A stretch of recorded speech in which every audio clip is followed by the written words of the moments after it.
2-2 pitch.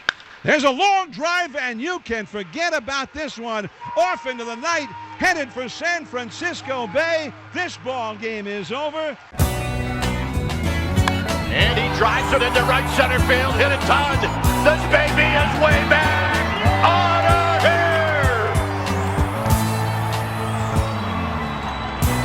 here. Meet Mike Yastrzemski, right fielder for the San Francisco Giants. The name Yastrzemski may sound familiar to you. That's because he is the grandson of Red Sox legend and Triple Crown winner Carl Yastrzemski. The 18-time All-Star led the Red Sox in their magical 1967 season, but they fell short of winning it all.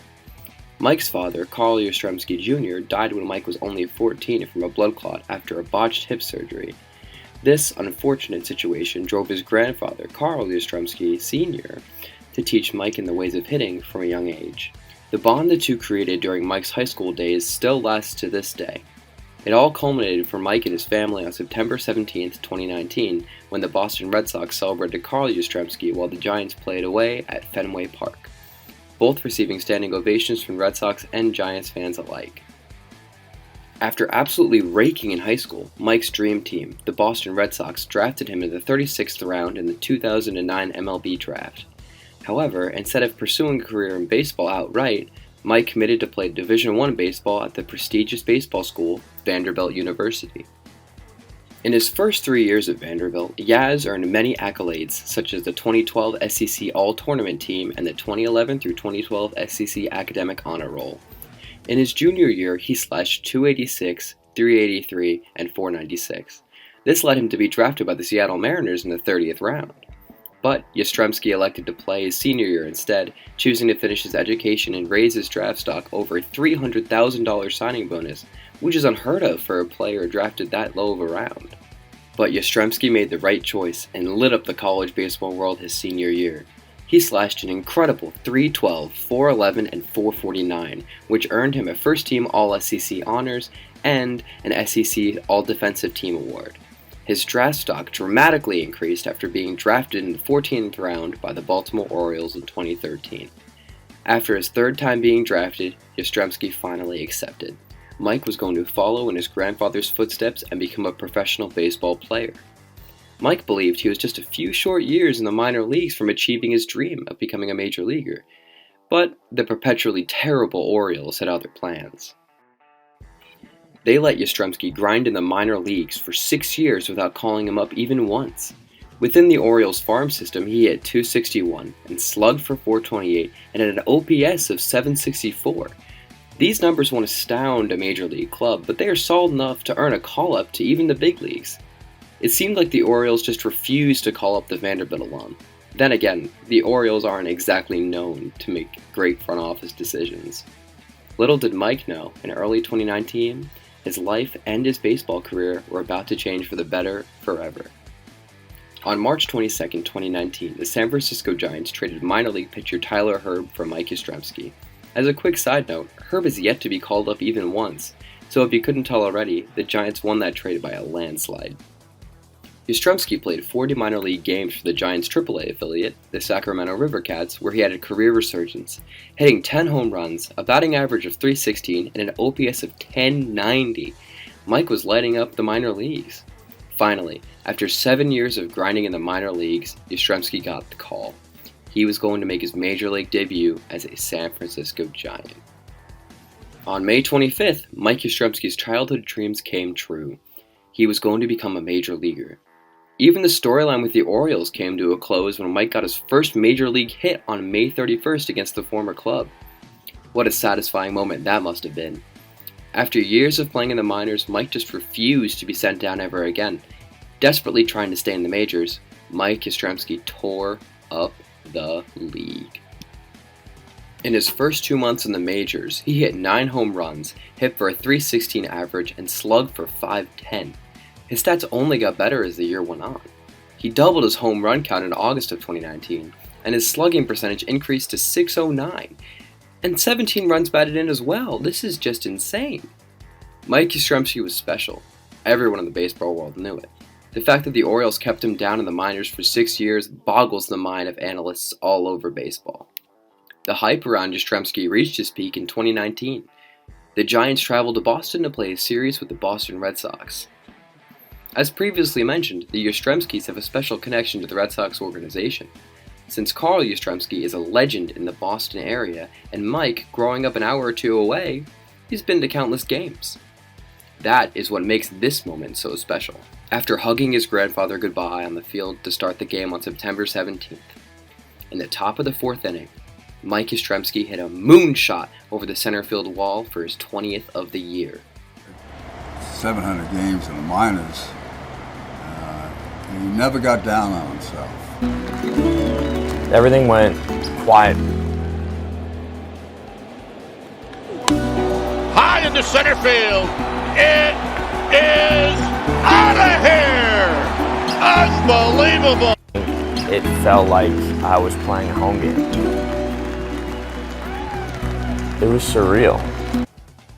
A class act, Yastrzemski couldn't even keep a straight face during his post-game interview. The home run that you hit to straightaway center at Fenway Park, that one you're going to cherish for a while? Yeah, I think I'll hold on to that one for a while. It was truly a magical moment for Mike and the Yastrzemski family. He went on to finish strong in 2019, batting an average of .272, slugging .518, and an OPS of .852. This was just his first year in the bigs. Under unprecedented circumstances, with the 2020 shortened season, Yastrzemski continued to only get better, getting 8th place in National League MVP voting and having a better stat line than Mookie Betts. Mike was able to make a name for himself. The most mind-blowing statistic for me is that if the shift had been banned or adjusted in 2020, his weighted on-base percentage would have been .517. That means without any players in the opposing infield shifting or their positions changing whatsoever, Mike Yastrzemski's expected on-base percentage would have been .517. That is absolutely nuts. He was no longer just the grandson of Carl Yastrzemski. He was Mike Yastrzemski, right fielder for the San Francisco Giants. As life returned to normal in 2021, Mike was due for another breakout year. Before 2021, he hadn't played a full season in the major leagues, and fans across the country were on the edge of their seats awaiting the return of the Giants slugger. After the first few months of the season, until the All-Star break, Yastrzemski really wasn't his 2020 MVP caliber self. He had shown some flashes of greatness and went on short streaks of playing well, but the consistency just wasn't there. Slashing .215, .303, and .468 through April, and .218, .351, and .436 in May, the Giants fans began to wonder what had happened to the future of their franchise. His best game at this point was a 2-for-3 night with a home run and 2 RBIs against the Marlins in late April. The Giants still had faith he would mount a comeback and be the player he really is.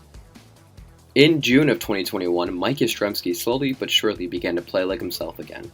He had dug himself into a hole early in the year, so he had some catching up to do if he wanted to finish the year strong, statistically speaking. He had improved his overall batting average to .223 in June after hitting .238 for the month. He hit 4 home runs in June, doubling the amount he had in May, proving his return was for real. I'm not sure whether the Giants just played great baseball in July, looking back to the incredible 19-6 month they had in the July of 2019, or maybe Yaz really is back. But his numbers in July blew every month prior out of the water, and the month isn't even over. Hitting .302, slugging .605, and an OPS of .943, Mike seems to be back to his MVP level self again, and the Giants fans love it. As a baseball fan, it is always great to see any player do well, but the comeback for Mike Yastrzemski feels even sweeter after the first half slump. Many may question why Yastrzemski was kept in the lineup consistently because the 2021 San Francisco Giants have more depth in the outfield than most major league teams. 2 big factors led to Yastrzemski getting consistent playing time in 2021, his walk percentage and his strikeout percentage. No, Yastrzemski isn't getting walked like Barry Bonds, but his walk percentage rose from only 7% in 2019 to 13% and 11% in 2020 and 2021 respectively. When walk percentage increases, even by a seemingly small margin like this, on-base percentage increases. And in baseball, getting on base is everything. Cue the Moneyball clip. You like him? Because he gets on base. Kapler knew this and kept Yastrzemski in the day-to-day lineup because of this. So far in 2021, Yastrzemski has walked 34 times. That's good enough to lead the first-place San Francisco Giants in walks. This newly founded plate discipline has also shown in Yastrzemski's strikeout rate, going down dramatically from his 2019 rookie campaign with a 26% strikeout rate. Mike has a strikeout rate of only 20% in 2021, and it seems that the number presented here is only going down as the season wears on. Yastrzemski is clearly seeing the ball better, leading him to see more pitches.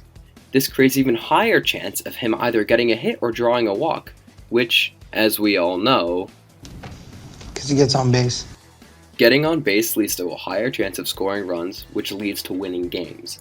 The 2021 San Francisco Giants aren't exactly known for the small ball antics of Moneyball, due to the team scoring a majority of their runs off of home runs. Mike Yastrzemski really plays a larger role than we think in this devastating lineup of Giants hitters, some of whom, like Brandon Crawford, Brandon Belt, Buster Posey, and Evan Longoria, seem to have drank straight from the fountain of youth, making this 2021 Giants team one to be reckoned with. Although we can never be certain of anything in baseball, we can be certain that Mike Yastrzemski has earned a spot in the hearts of baseball fans across the globe, and maybe even one day, alongside his grandfather, in Cooperstown. When the Giants come to town, it's bye bye baby. Every time the chips are down, it's bye bye baby. History's in the making at Oracle Park.